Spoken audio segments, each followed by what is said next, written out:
जो खाना जिस्म के लिए जरूरी हो उसको भी हद से ज्यादा खाओगे तो नुकसान उठाओगे। तो जो मोबाइल ना जिस्म के लिए जरूरी, ना रूह के लिए जरूरी, ना दिमाग के लिए जरूरी, ना सोच के लिए जरूरी, उसमें इतना डूब के निकलो।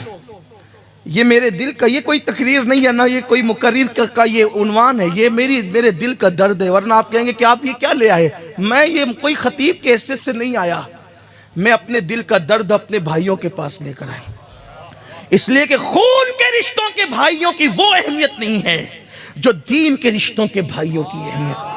हाँ, तुम मेरे नबी के उम्मती हो और मैं तुम्हारे नबी का उम्मती हूं, और ये इतना अटूट रिश्ता है कि खून के रिश्ते तो टूट सकते हैं लेकिन दीन का रिश्ता कभी नहीं टूट सकते। इसलिए खुदा के लिए रहम करो अपनी कौम पर, अपने बच्चों पर। तो मैं ये अर्ज करने चला था कि उनका मंसूबा होता है ना काफिरों का, यहूद और नसारा, इस्लाम दुश्मन ताकतों का। जब उन्होंने देखा कि बड़ी उम्र की मुसलमान औरतें और लड़कियां पैंट शर्ट नहीं पहनती, अंग्रेजी लिबास नहीं पहनती, यही कह रहा था, तो उन्होंने कहा कि ये अचंभा महसूस कर रही है बड़ी होकर लिबास पहनने में अंग्रेजों का, बचपने से पिनाओ इनको। फिर छोटे छोटे बच्चों के लिबास आए। हमने सोचा यार चलो बच्ची तो है ना मेरी बेटी, पिनाओ इसको पैंट शर्ट, पिनाओ इसको जींस टी शर्ट। बच्ची कब बड़ी होगी बाप को एहसास भी नहीं होता, मां को एहसास भी नहीं होते बच्चे कब बड़े होते हैं। कभी अचानक नजर पड़ती है तो दिल कहता है मेरा बच्चा इतना बड़ा हो गया। लेकिन बचपने में आपने जो आदत डाली, बड़े होकर कोई आदत आती नहीं है। यह बात ध्यान रखना इस जुमले पर, बड़े होकर कोई आदत आती नहीं है। जो बचपने में आ जाती है वो उसमें इंप्रूव होती है, वो उसमें ऐड नहीं होती, बल्कि जो अंदर थी वो गोया कि अगर चिंगारी थी तो शोला बन जाती है। अब बचपने में क्या दे रहे हो ये देखो, बचपने में क्या दे रहे हो ये देखो। इसलिए कि जब तक के पौधा नरम होता है, इधर झुका ले, इधर झुका ले, इधर झुका ले, इधर झुका ले, जिधर चाहे झुका ले या सीधा रखे, आपके इख्तियार में है। जिस दिन तरावर दरख्त बन गया आपका इख्तियार नहीं चलेगा। बच्चे जब तक छोटे हैं उस वक्त तक के जो चाहो बना लो, चाहे वली बनाओ, चाहे शैतान बनाओ, चाहे चोर बनाओ, चाहे पाक दामन बनाओ, चाहे इबादत गुजार बनाओ, चाहे बदकार बनाओ। आप देखते बाबा फरीद की मां ने बड़े होने के बाद मेहनत नहीं की, 4 साल के फरीदुद्दीन पर मेहनत की। हजरत निजामुद्दीन औलिया की अम्मी ने बड़े होने के बाद मेहनत नहीं की, बचपने में मेहनत की। गौसे पाक की अम्मी ने ये जो नसीहत की है ना, कभी झूठ नहीं बोलना, वो बड़े होने के बाद का वाकया नहीं है, वो बचपने का वाकया है।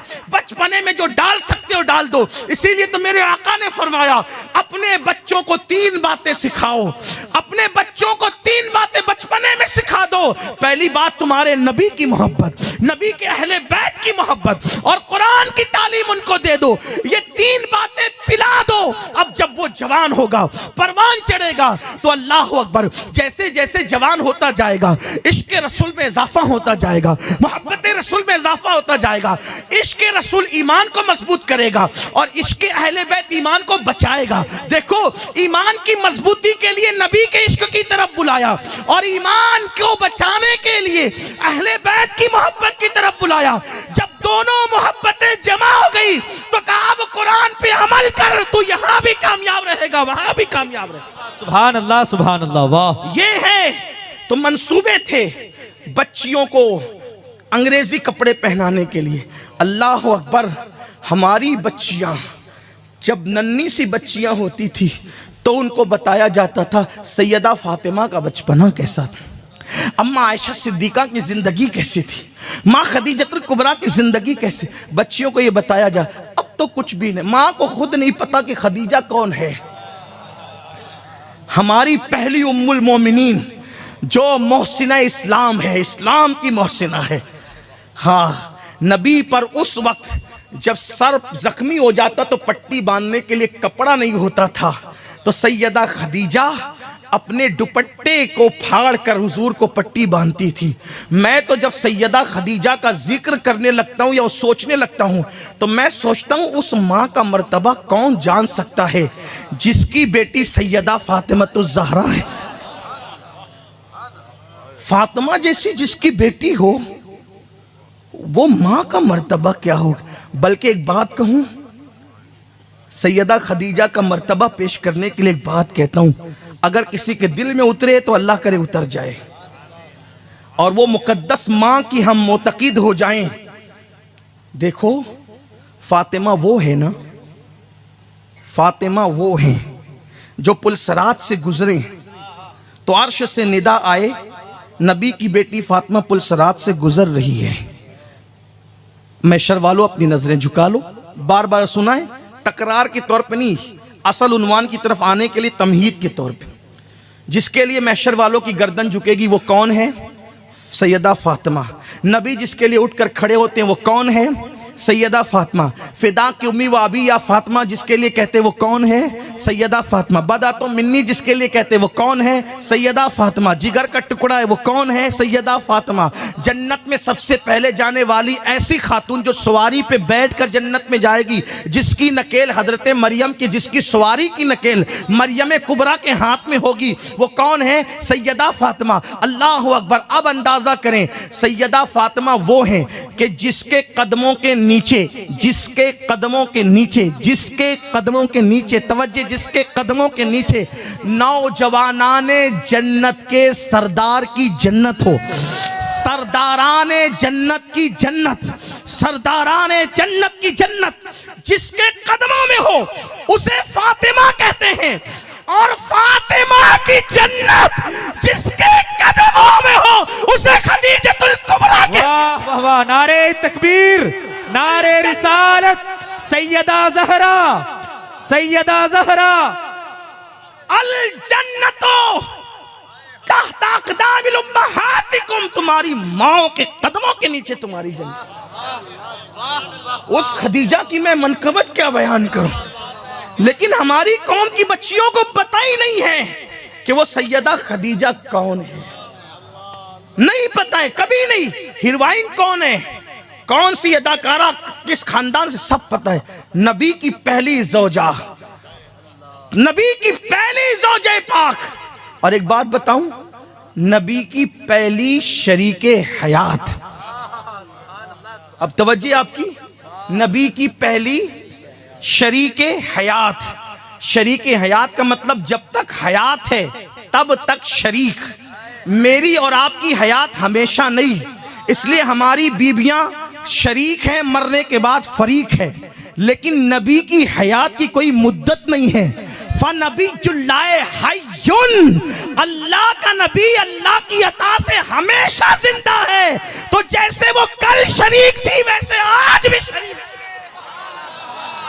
ये नबी की शरीके हयात, नबी की शरीके हयात। इसीलिए नबी की बीबियों को आज तक हम बीबियां ही कहते हैं। औरों की बीबियों को मरने के बाद बेवा कहते हैं, लेकिन हम नबी की बेवाएं नहीं कहते। अस्सलामु अलैकुम वरहमतुल्लाहि वबरकातुहू। उम्मीद है आप सब खैरियत से होंगे। मेरे प्यारे अजीज दोस्तों, भाइयों और बहनों, आपने अभी हमारे मोहतरम आलिम दीन हज़रत सैयद अमीनुल क़ादरी साहब का निहायत अहम और कीमती बयान समाअत फरमाया। मैं आपका मेज़बान हाफिज़ फैज़ल आप सबका दिल की गहराइयों से शुक्रिया अदा करता हूँ। अगर आप पहली बार हमारे चैनल पर तशरीफ़ लाए हैं तो आपसे मुअद्दबाना गुजारिश है कि चैनल को ज़रूर सब्सक्राइब कर लीजिए, ताकि आइंदा भी आप तक दीन इस्लाम के खूबसूरत और ईमान अफरोज़ पैगामात पहुँचते रहें। अल्हम्दुलिल्लाह आप एक जय्यद आलिम दीन का बयान सुन चुके हैं, इसलिए मैं आपका ज़्यादा वक्त नहीं लूँगा। बस एक छोटी सी गुजारिश है कि इस पैगाम को अपने दोस्तों, रिश्तेदारों और ख़ास तौर पर हमारी कौम के नौजवानों तक ज़रूर पहुँचाइए। हो सकता है कि आपके शेयर करने की वजह से किसी को दीन की कोई अहम बात मालूम हो जाए, किसी की इस्लाह हो जाए या किसी के दिल में नेकी की रग़बत पैदा हो जाए। अगर ऐसा हुआ तो इंशाअल्लाह इसका सवाब आपको भी मिलेगा।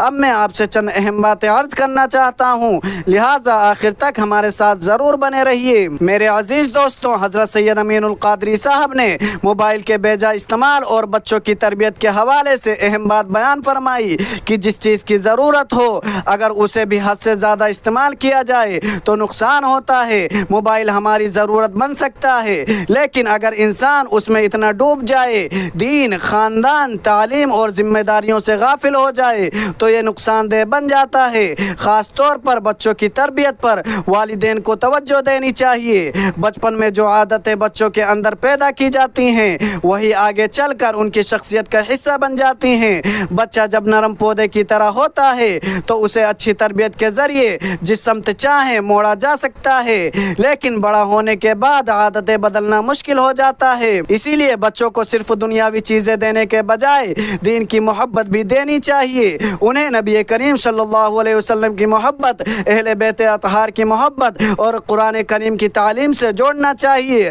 अगर बचपन ही से ये मोहब्बत दिल में पैदा हो जाए तो इंशाअल्लाह जवानी में भी दीन से वाबस्तगी मजबूत रहेगी। मेरे अजीज़ दोस्तों, हज़रत खदीजतुल कुबरा रज़ियल्लाहु ताला अन्हा और हज़रत फ़ातिमा ज़हरा रज़ियल्लाहु ताला अन्हा जैसी अज़ीम ख़वातीन हमारी बेटियों के लिए बेहतरीन नमूना है। हमारी बच्चियों को दुनिया के मशहूर लोगों के साथ साथ ये भी मालूम होना चाहिए कि हज़रत खदीजतुल कुबरा रज़ियल्लाहु ताला अन्हा और हज़रत फ़ातिमा ज़हरा रज़ियल्लाहु ताला अन्हा कौन थी और उनकी ज़िंदगियाँ हमारे लिए क्या सबक रखती हैं। हज़रत खदीजा रज़ियल्लाहु ताला अन्हा ने रसूलुल्लाह सल्लल्लाहु अलैहि वसल्लम के साथ वफादारी, कुर्बानी और मोहब्बत की ऐसी मिसाल कायम की जिसे उम्मत कभी फरामोश नहीं कर सकती।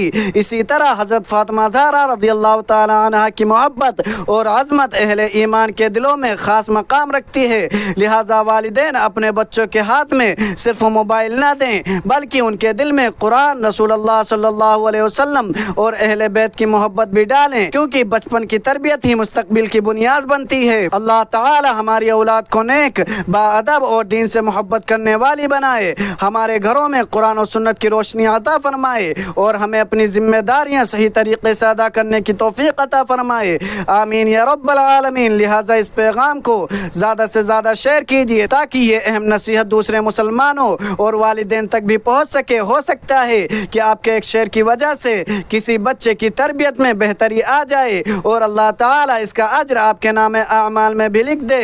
इंशाअल्लाह मिलते हैं एक नए ईमान अफरोज़ बयान के साथ। मैं आपका मेज़बान हाफिज़ फैसल आप सबसे इजाज़त चाहता हूँ। अस्सलामु अलैकुम व रहमतुल्लाहि व बरकातुहू।